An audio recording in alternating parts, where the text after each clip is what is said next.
ऐका ना, दरवर्षी आषाढी वारीत लाखो वारकरी ज्ञानोबा तुकारामच्या गजरात पंढरपूरकडे निघतात.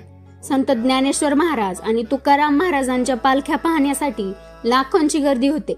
पण तुम्ही कधी विचार केलाय का, आज जी भव्य पालखी परंपरा आपण पाहतो ती नेहमीपासून अशीच होती का?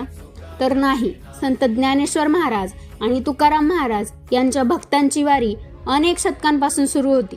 पण त्या काळात आजच्या सारखी चांदीची पालखी, रथ, मानाचे घोडे, दिंड्यांना क्रमांक, चोपदार व्यवस्था आणि ठरलेले मुक्काम असं काहीच नव्हतं.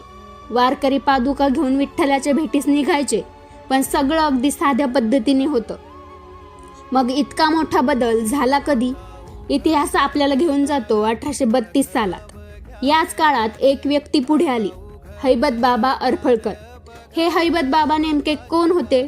तर ते सातारा जिल्ह्यातील अरफळ गावचे मराठा सरदार होते. ते ग्वालेरच्या शिंदे सरकारच्या लष्करात उच्च पदावर कार्यरत होते. पण पुढे त्यांनी मान सन्मान, पद, वैभव यांचा त्याग करून आपलं संपूर्ण आयुष्य ज्ञानेश्वर माऊलींच्या सेवेसाठी अर्पण केलं. त्यांनीच पालखी सोहळ्याला एक नवं रूप दिलं. पालखीसाठी रथाची व्यवस्था केली, दिंड्यांना क्रमांक दिले, मानाचे घोडे जोडले, चोपदार व्यवस्था सुरू केली आणि प्रत्येक गावचा मुक्काम, प्रस्थानाची वेळ आणि संपूर्ण नियोजन निश्चित केलं. म्हणूनच आज लाखो वारकरी इतक्या शिस्तीत वारी करू शकतात.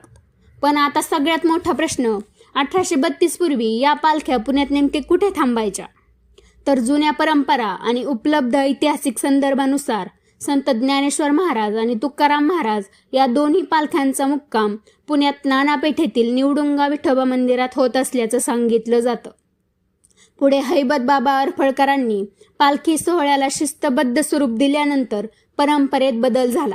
संत ज्ञानेश्वर महाराजांची पालखी भवानी पेठेतील विठोबा मंदिरात मुक्कामी येऊ लागली.